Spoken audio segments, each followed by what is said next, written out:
Thank you. I've actually just finished my third book, and Goldfish um, Press is going to publish it.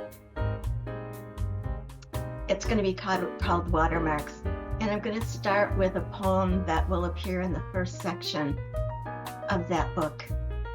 This is called Let Me Return. Next time, let me return as water that slowly seeps its way from marshes and groundwater into streams beset by dead limbs, but home to freshwater fish, and on whose banks may sit a girl watching for bass or bluegills, holding a homemade pole. Let me flow into the creek or the north branch of the river that holds rocks but sustains wide banks and grass-tufted islands, around which I flow under the shade of ancient trees, where my shallows of cloudy clay may be a sacred place for lost toys or siblings' ashes. Let me move downhill to join other creeks and streams that together watershed into a lake. Then let my shores offer sunlit summer dunes, small enough to shelter those returning from a cold swim, large enough to climb at a 33-degree angle above me. Let my waves wash small shells, driftwood, and bird feathers ashore to make necklaces or dream catchers, and let them uncover Petoskey, agate, and greenstone. And if calm enough, let the flat stones skip along my surface. Let my banks and open fields along the rivers and creeks be laden with milkweed, marigolds, cornflowers, and buckwheat that charm honeybees and monarchs. And let me end in a marsh, like the one of my childhood, be ever surrounded by cattails that danced for my sister and me in rhythm with the breeze. Let me be the water that holds them, long after they have browned, long after geese have flown.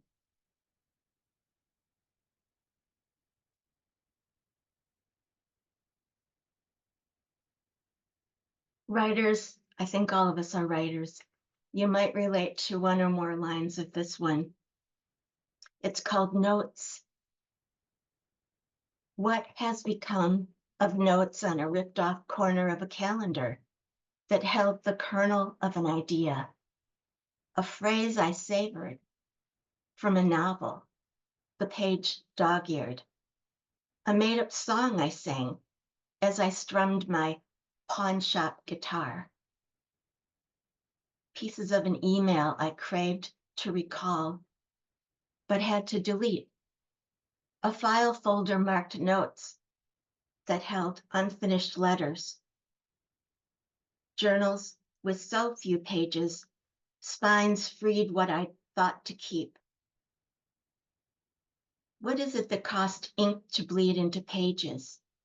These scraps like feathers that lift off, swim away, these scraps I meant to fashion into an anchor.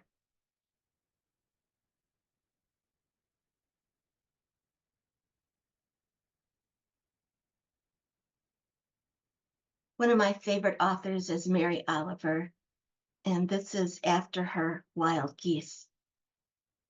My poem is called Pearls. You do not have to be good. Walk ashamed on your knees through 100 apologies that you don't believe. You have only to let the animal of your body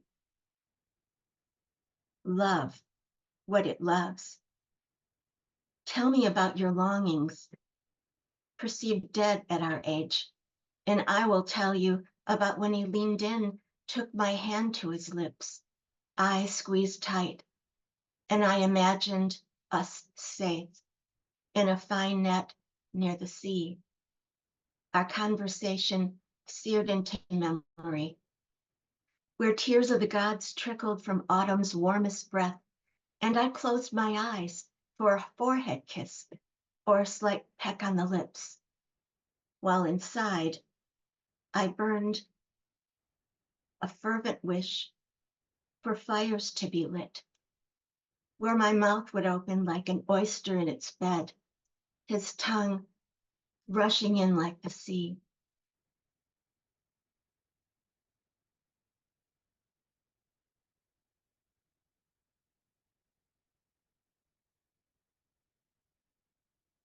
Have you ever wondered what happens to those passionate yet perhaps forgotten writings? That kind of prompted me to write Substance of Their Songs. Consider the smoothness of songbird feathers and cricket backs, one singing in the morning, one chirping in the night, their joy manifesting in light and dark, in the calmness of songs. Consider the smoothness of passing petals and the fragrance of lilies of the valley and of lilacs that both last a day when picked and live on only in photographs. Consider the smoothness of feathers that drop in flight, of petals that fall after a few days, and of crickets caught in a jar, their sounds lost to us.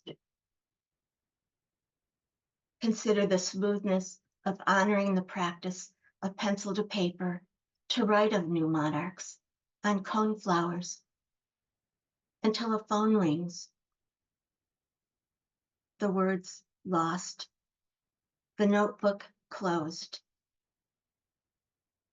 And consider the smoothness of each day's routine, unmoved, when we know naturally, wildly, what to do, as there are no feathers nor flowers in the afterlife. When years from now, feathers and petals will fall, songbirds will sing, crickets will chirp, but who will hold the substance of their songs? Each dawn and dusk places its bet on poets.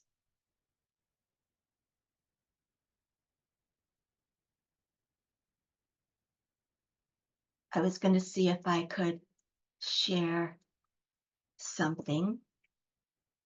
Let's see.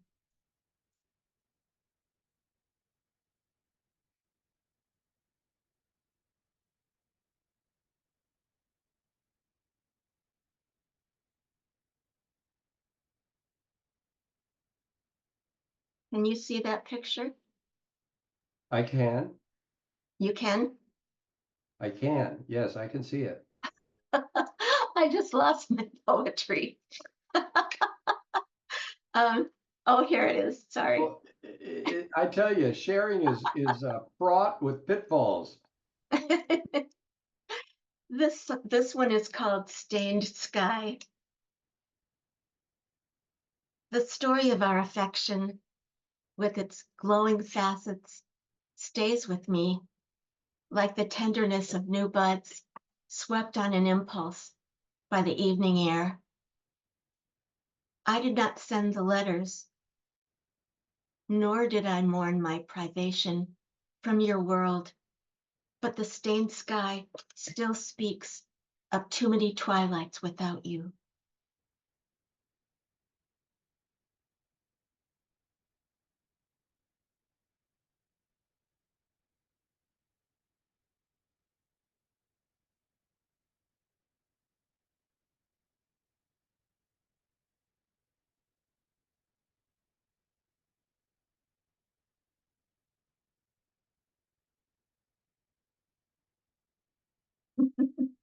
I haven't been on Zoom very much, sorry. Okay, You're doing fine. well, here we go.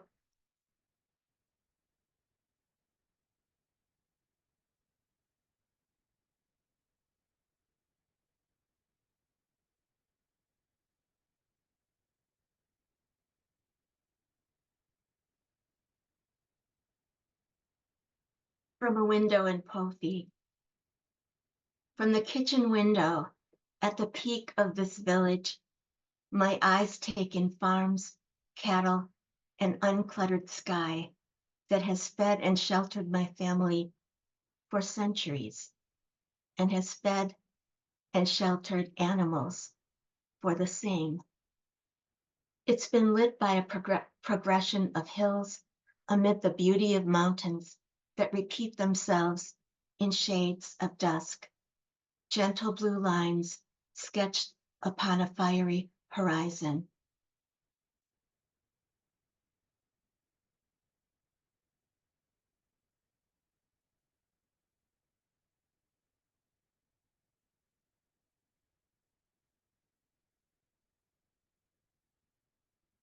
My older sister was estranged for 30 years before she passed away a few years ago after struggling a lifetime with bipolar disorder. She carried a shame of her disease with her. I guess it was from growing up in the 1950s. She felt no one understood or loved her. And so this is a wish to my sister Linda. It's called We Didn't Cross the Ocean. I wanted to tell you about our cousin Vittorio, who works the family farm in Italy, how his manner and the curve of his mouth are so like our father's, how Dad's childhood house, over a century old, still stands, although the roof has fallen in upon itself, how the newer house now, more than 50 years old, abides, just yards from the old one, how the farm is tucked into low hills of the Apennines, and how it rolls bright orange with its autumn trellised vineyard, its greenhouse and olive grove. How I wish we had flown across the ocean as sisters do, sitting next to one another, going for broke in first class, toasting with wine in tiny bottles. How we would land in Roma, fly through customs, rent a car, and drive 35 miles of highway like Mad Hatters, and step with the boys that ride the lines between two lanes on their Vespas all the way to the farm. How Vittorio would run outside to greet us, and how your eyes would light up at the sight of Farina at midday, swaying in lush, lazy fields. How his wife Pierina would spot us outside playing when we should be accepting hugs and kisses on both cheeks from Vincenzina and Franco. That's Vittorio's sister and brother-in-law. How the table in the outdoor kitchen would be simply laid, a light lunch of pizza fired in its own oven, home-brewed vino rosso, and trays of olives set up to tide us over until dinner. How Pierina would have baked a sweet cake, now cooling on a rack near the window. How she is strong-willed and runs the show just like our mom, whose birthday is today. And how I miss her to tears, and you even more. How you would have loved Roma with its crowded streets. How we would have ended up at an outdoor ristorante down the street from Il Colosseo and enjoyed tiramisu while being serenaded near Piazza Novana by the magic of guitar strings that wail with emotion, that pull us in closely to fully experience what our hearts have felt since the moment our feet touched ancestral ground. But how at this moment my sorrow runs most deeply for all you must have borne, and I most mourn how you and I did not cross the ocean to be among such loving family who will never know you, and how after meeting them, you would never in a million years need to be reminded you belong and how very much you are loved.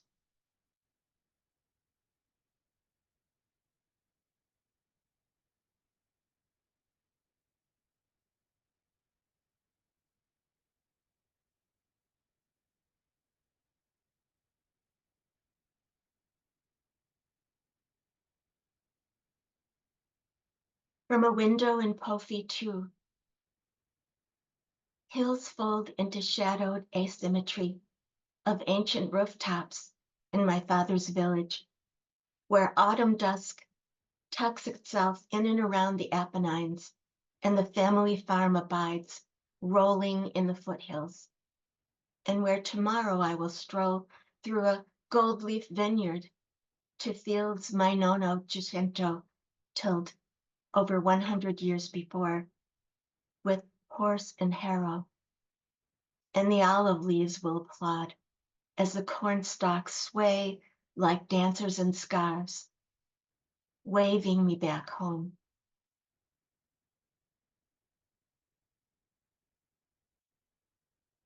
This is the last one. This is for all of you. Imagine a boat. Take rest after a long hot day.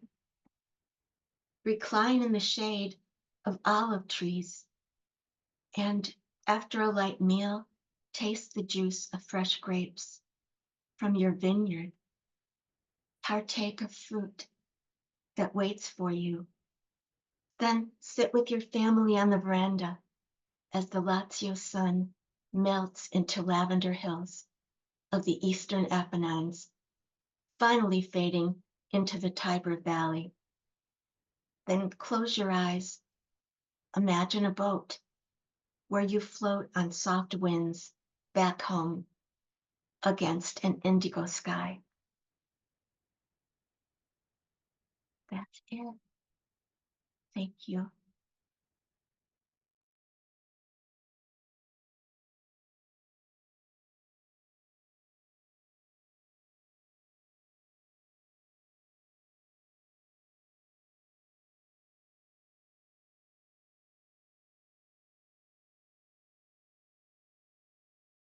Yep. Okay. This is the book that I'm going to be reading from tonight. Um, Bones in the Shallows. It's my second of three, and in the first one, Errol Flynn um, was.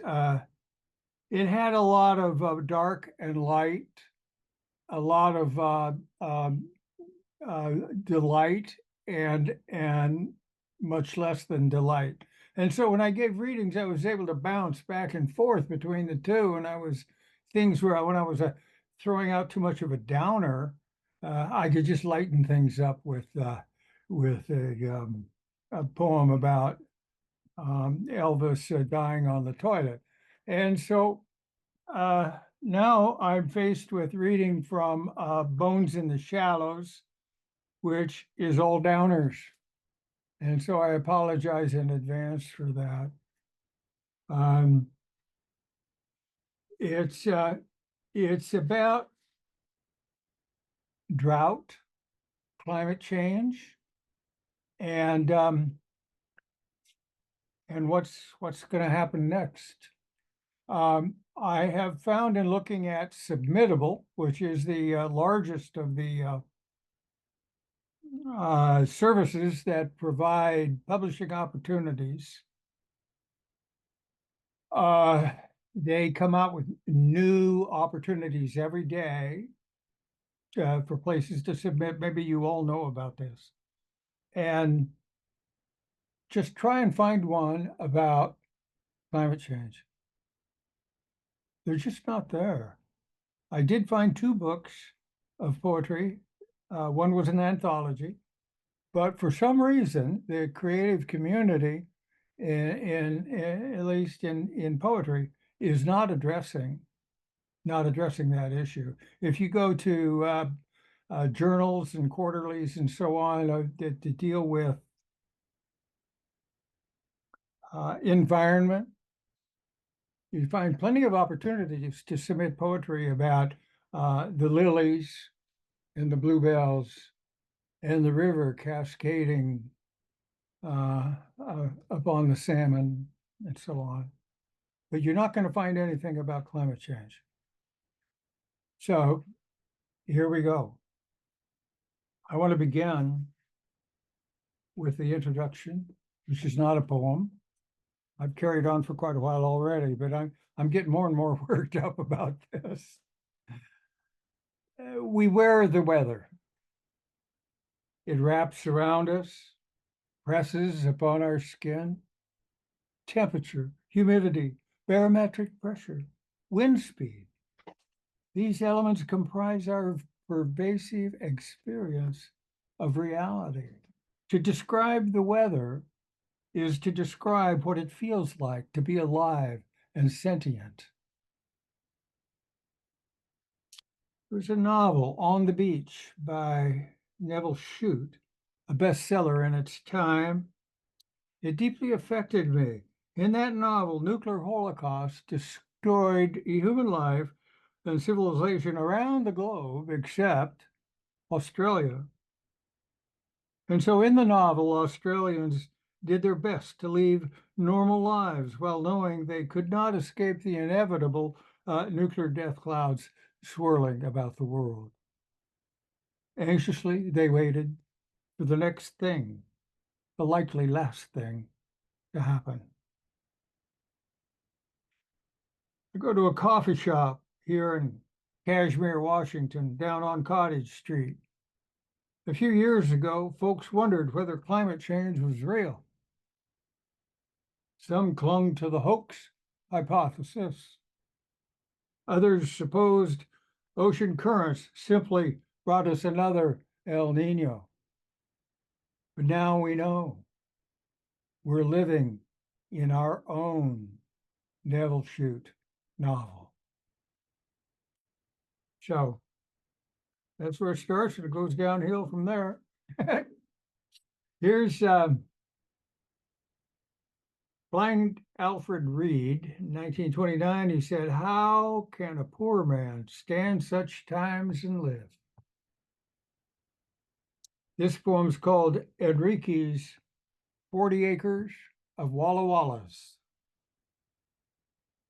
The sweet and sour smell, onions, my favorites, Walla Walla sweets. They roast before rotting in hot July dirt and sun for too many weeks. Onions sweat in 120 degrees. Water beads on their bulbs evaporates, leaves shrivel. Pale blisters bake in record heat beneath papery skins wrapped beneath mushy white meat.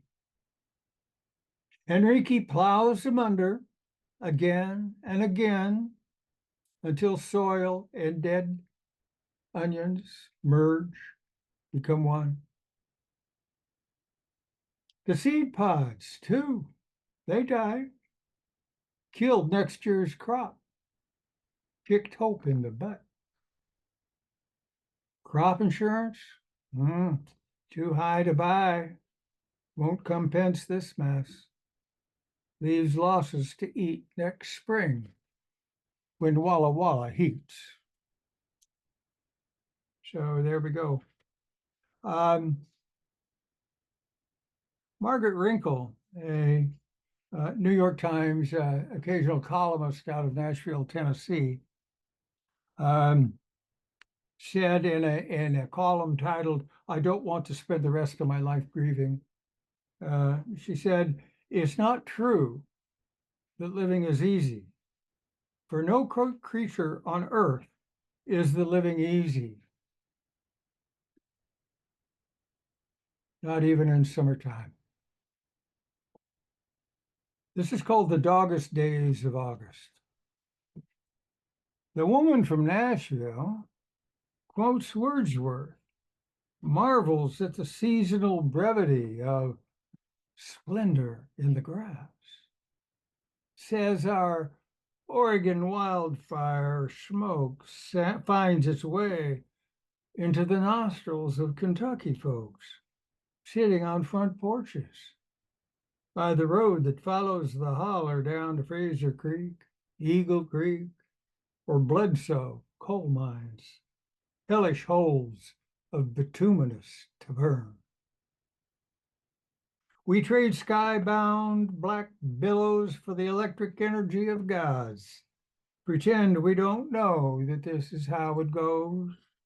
When summer temperatures rise and we beat the heat by burning coal to run air conditioners in nursing homes and hospitals, crowded with sweaty humans, pondering how many people it takes to make a pandemic or to drive animals to extinction. I told you it was a bunch of downers. I really apologize for that, but maybe we'll do the other book next time. And so here we go. One more. This is called the, wait a minute here. Okay. Neil Gaiman. I like him. In Signal to Noise, he said, I sat in the dark and I thought, there's no big apocalypse, just an endless procession of little ones. This is called Apocalypse on Mission Creek. It's gone. The fucker's gone. Damn creek dried up. Dry rocks, umber mud, barely damp in the shade, cottonwood, maple, elm, fir, pine. Cricket songs seem sad. Now whales, not chirps. A terrible morning. The fish, they left us weeks ago, gills filled with warm water fungi. What's a pond turtle to do? It's a sad way to end a poem with an ugly word. But here we are, extirpation.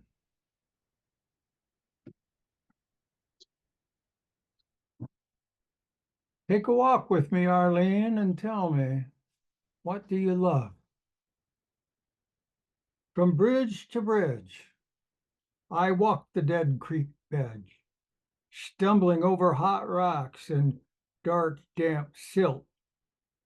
Found 3 granola bars, wrappers, blue, white, and red foil for the folks. 3 plastic water bottles, capped. Discovered Pepsi's popularity, 8 cans to Coke's only 1. A white vinyl chair, black plastic sacks, now hueless and hoary. 2 muddy silver and blue Bud Light cans, a green Monster liquid energy bottle, a hairnet, a medical face mask. 3 shiny blue Doritos bags, 1 half full of toxic orange chips.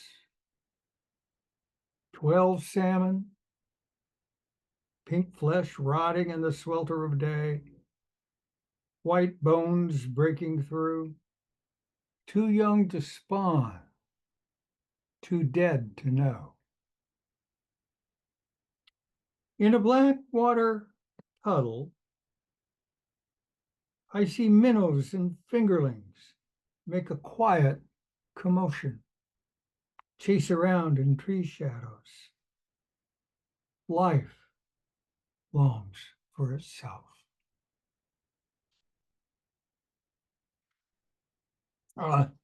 There's several poems in the middle about the apocalypse, and I'll just go to the last one so that we can know how that story turned out.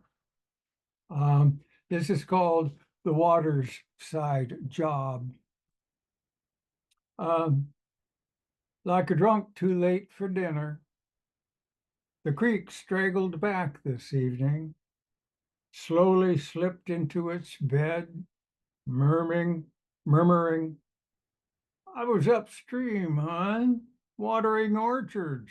They took me at their will, raped me like English lords. Thus it is decreed, better you eat pears than fish. How am I doing for time, Leopoldo?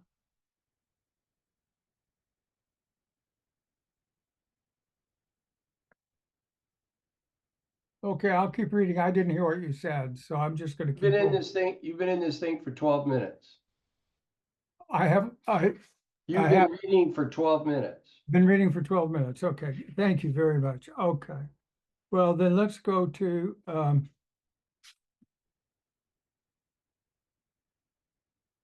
whoa.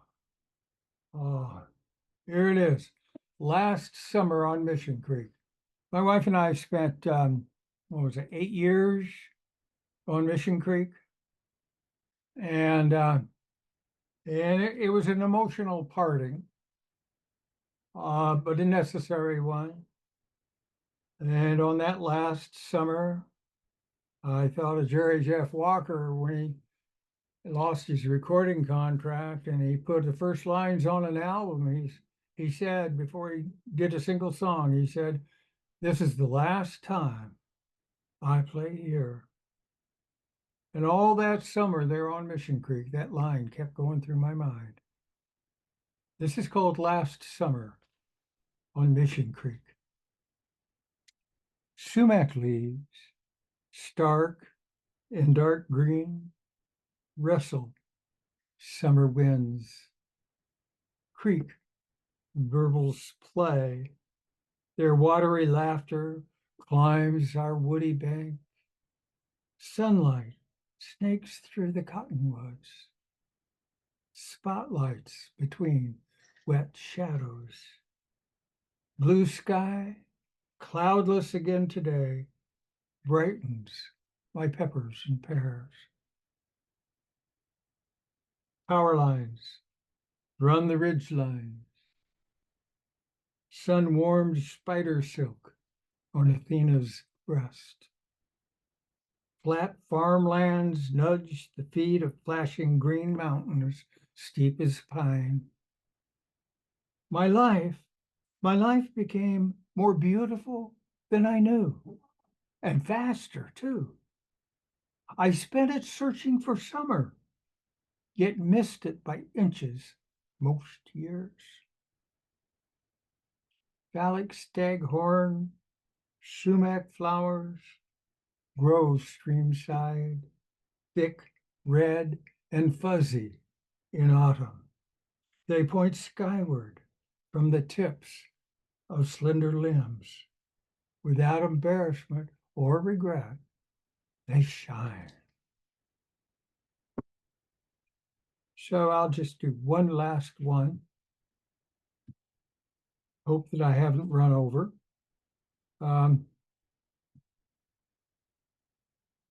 This is called Fire Next Time. I used to, when I was young, I was involved in range firefighting. This comes from that. A shovel on my shoulder, I followed an oil-belching D9 cat. Its blade scraped rocky ridge lines. The diesel roared, steel tracks freaked. Wildfire raged below us, 40 feet per flame.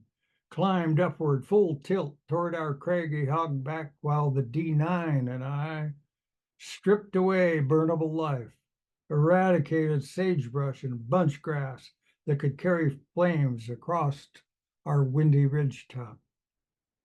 Midnight flames glowed in the rock bottom gully. Grass smoke danced like snakes in firelight. Gray gossamer wraiths, forewarning. Here comes the big burn.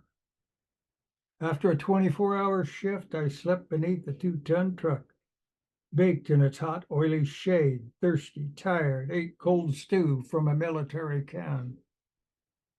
Excited, ready to go home or fight fire, whichever, it didn't matter. I was 16, making good money, but afraid I didn't belong.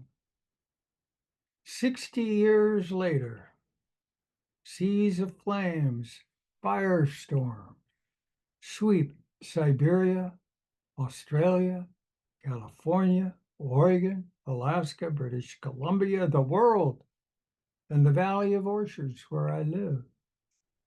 My history prepared me for this, but I'm still not ready for the next big burn. Okay, thank you very much for listening, and I hope I didn't get too carried away. Oh,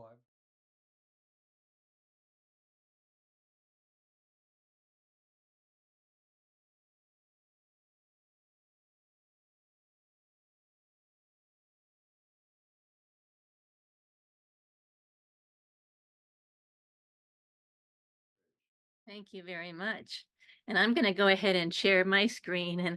And Tito, you'll be glad to know that I just had accepted with my collaborator, a photographer, Karen Elias, a book on climate change. So you'll have some company. But I'm going to go ahead and share this new book that just came out in May, and then I'm going to give you a little teaser for a more serious book. This one obviously is very lighthearted, and I don't know how many of you have, when you were younger, asked that question. You know, how can I look it up when I don't know how it's spelled? You know, you ask your teacher, you ask your parent, and this just takes those little spelling mnemonics and rules that you learn about grammar when you're a kid, and it's playful. It's more for teens and adults than it is for younger kids. But my collaborator, Karen Elias, figured out some graphics to kind of go with these, and you'll see these as we go along. So I'm going to read a number of these, and then I'll read some more serious ones that's coming out in the next book, Seeing Things. How can I look it up when I don't know how it's spelled? Start with the sound the noun makes when it's stubborn, when it won't soar from your tongue. Lane, putting on taste bud, high runway. Move to the L and listen as it curls back in its flip, then plunges a nose dive toward teeth, past any air threatening gingivitis.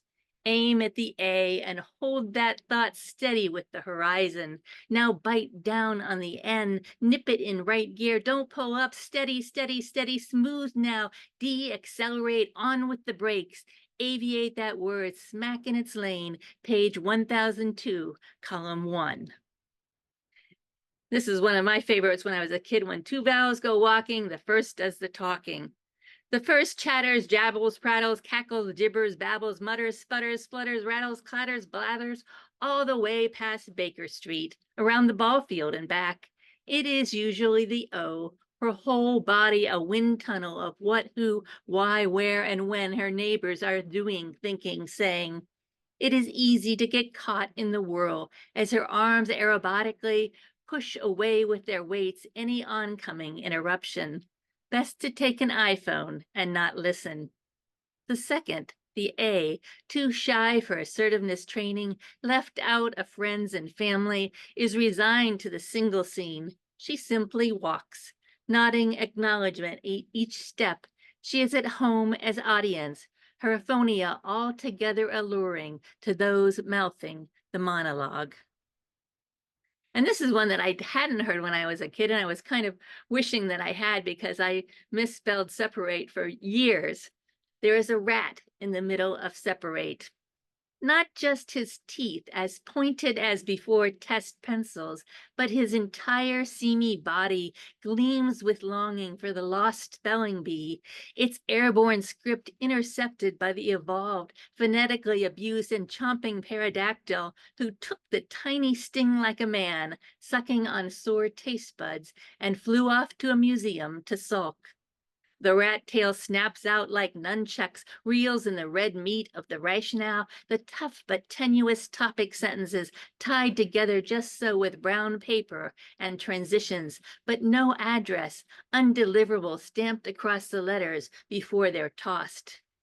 In this garbage can of sound and lost vowels, there must be, the rat sneers, bones worth chewing, homonyms half digested, spelled over and passed on by spelling checkers. and he digs deeper into the pile of mismatched prefixes, misspelled banana peels. He digs deeper into the tunnel of proclaimed typos.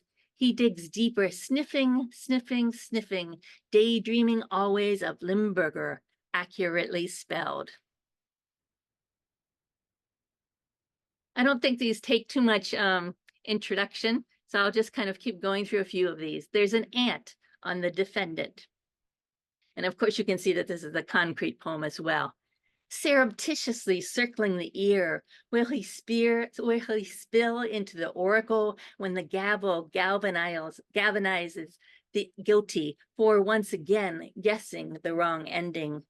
Will his abdomen, stitched together like red ellipses, twirl about the tympanum, a whirlpool waiting to happen? He took a wrong turn on his way to a picnic and ended up so pitiful on the prosecutor's list. The jury is all editors, the judge a perfectionist. Where are the others in his army? Independently, this star witness is a wimp and won't withstand cross-examination. His only chance is to chant his genus to a man now chewing hyphens across pencils. Do the errors require incarceration?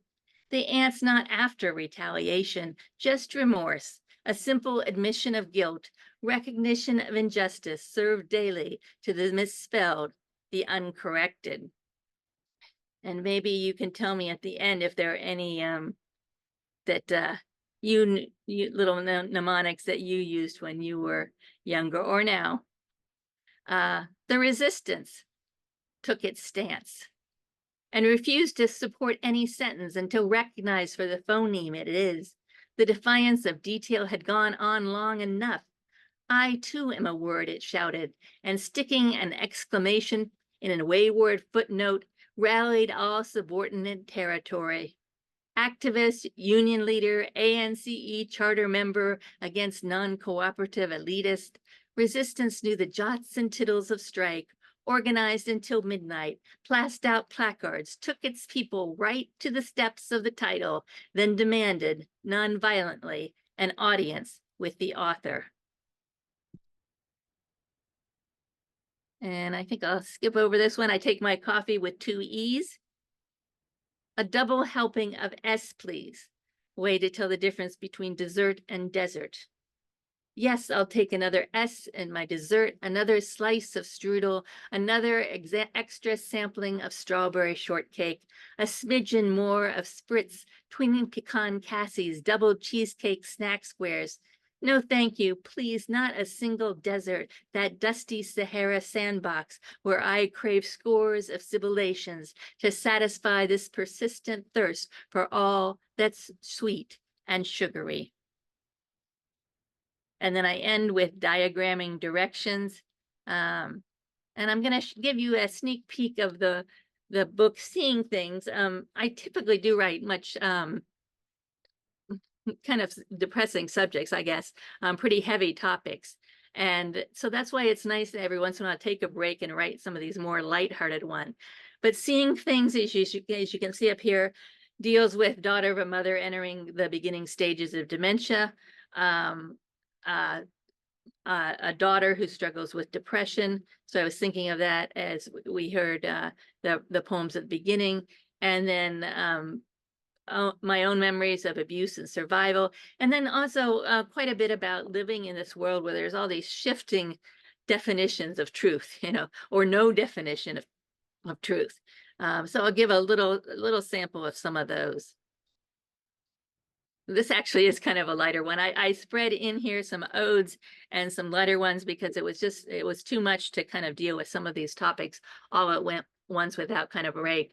I was at Virginia Center for the Creative Arts, and an artist sat next to me, and I got along really well with all the artists, and everybody had a great time.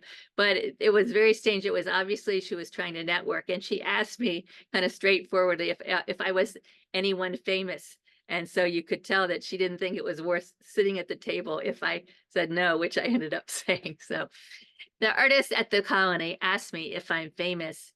If I'm someone she should know, pay attention to, bother having coffee with, talk with about the father who raped her at 12, about my father, about the slant of rainy light after you're weeping for half a life and then some, and when, if you leave the toilet paper unwinding from the top or bottom, and what our papa said the 2 days after, and avocados and kumquats, and the strange geometric shapes that cascade into our dreams 5 days each year before the equinox. And if I'm well known enough for her to pry open my palm and slice my lifelines with an X-Acto knife, would I do that for her? And have I won a Pulitzer yet? And what color were the eyes of God when I looked at him for 3 minutes without blinking once? Okay, maybe once. And may she have that last bottle of wine? Could she borrow a glass? And how much does the New Yorker pay? Do I think they would consider her work? She started writing too. Have I slept with anyone there? And does the mold in my studio make my eyes itch in the morning or evening? She's heard both, because she really wants to know about the time the London editor, who knew the New York editor, who knew me from someone at the Colony, or raved about my work on Eskimos or transplant or something like that, and later sat on a committee that judged that really important prize. She can't remember which one right now because, thanks again, she had a bit too much of my Merlot. But am I that writer, the one she's heard something about, the one she should know? No, I say, no, though I am someone writing, trying to write, someone. And this is, my mother has since died, but this is a poem kind of inspired by or a response to some of the things that she was going through with her early stages of dementia. Dusk. The way the clouds hang low, it could be noon or late fall. She doesn't know the season or the time. In her mind, the days make room for meals, for bathroom trips, no reason to remember where, why. She knows someone will arrive to take her there, will prepare the necessary plans, will know the when of her leaving, the coat she'll need to wear to brace herself from cold. Perhaps it's snow that filters out the light. Perhaps it's dusk, the long chill drawing close. And yet she hopes it's spring, late day, the world's worries hushed as she lifts now towards sleep. Always the gray darkens to night. She does not know the day. And this is called The Billboard. And you can tell deals with a lot that's been happening the last 6 or 7 years. It's your word against our video, the billboard keeps flashing as we rush past late one afternoon on one of those highways that goes on forever, but not into ad nauseum, because true is still true, we want to believe, traveling circuitously, cross country 100 miles an hour in our rented Goodwill, with the hood down and our unbleached hair flying out behind us, past the White House and Pittsburgh, past Dallas and House of Cards, past Oz, Westworld, Hollywood, past childhood's Twilight Zone, past prairie dogs popping like clockwork in and out of holes dug all the way to China, past KGB pre-programmed tumbleweeds, wiretapping wind, past all these and back to the free, wild world of the Badlands. Sure, you can ride with us. It's a constitutionally alternative options Earth. Catch up. We're not slowing down. Jump in. And I'll end with this one, Ode to Everything. So I, as I mentioned before, I had to kind of stop writing about my daughter's depression, my mother's dementia, and because it was just a little too much to handle all at once. And so I wrote this series of odes for a while, and then I wove them through the collection. This is the last poem in the book of Seeing Things. Ode to Everything. Enough of the lamentations. Open the window and sing. The world is awash with world. Color dripping glowed, always tilting into some or another. Clouds stretching wide, plump happiness, even in the noisy stage show of showers, such sunny ovations. And the birds, overpopulating every poem, swoop here for free. Swallow, hawk, robin, gull, eagle, what else can be written but wings that wave horizon to horizon?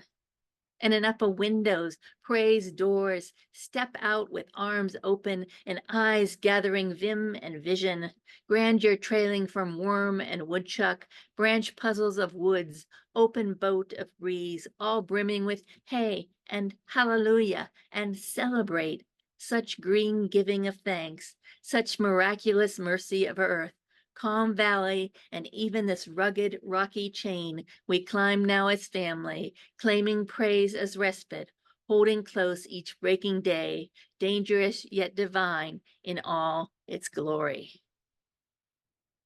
Okay, so that's a little taste of the one coming up and the one that just came out. Wow.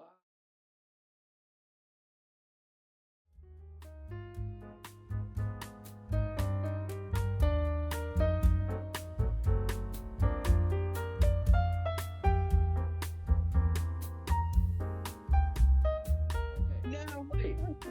Okay. Since Tito said he was searching for a lost summer, I have one about summer I've written.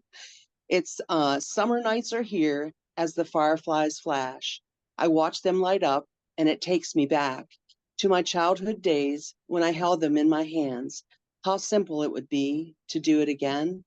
But we seem to forget how these were the things that filled us with wonder when discovering how it all was magical, the way that they glow in the summers not long ago, when we used to be outside at night, content to wonder how fireflies light.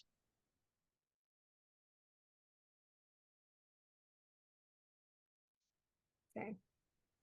This is the book I had the pleasure of reading at CNP a few months ago. My book about my sister, and she went through a bout of cancer, and she also she was caretaker for the last few months for her daughter who had cancer also. And they were both great personalities. This one is about the daughter, Erin.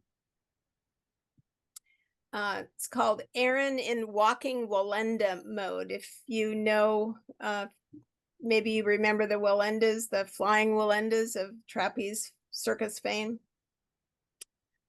Straight from costume rental, me in a blue gown with ties hiding my shrinking butt from my besties. I plant my left foot as the long tube swings between trees with branches that might save me. You could call me an elephant as we sway down the hospital corridor like bricks in a hammock. If I were a monkey, I'd escape this zoo and use the tube to jump rope through my pandemonium. Let me be a two-tailed swallowtail butterfly, tricking predators with my streak of blue. Get a load of this. I'd breathe through spiracles and suck up nectar with my retractable proboscis. Walking forward, arms extended like wings, I sing and dance to earbuds as my slippers slide. Here comes a clown on stilts to check my vitals, but they must promise not to tell me dire news. We three will continue to disrupt hospital decorum while nurses announce the end of visiting hours. Grandma Moran said, when you get to the end of your rope, tie a knot and hang on. But you know me, I'd jump double Dutch. They call a group of butterflies a kaleidoscope. Thanks. That's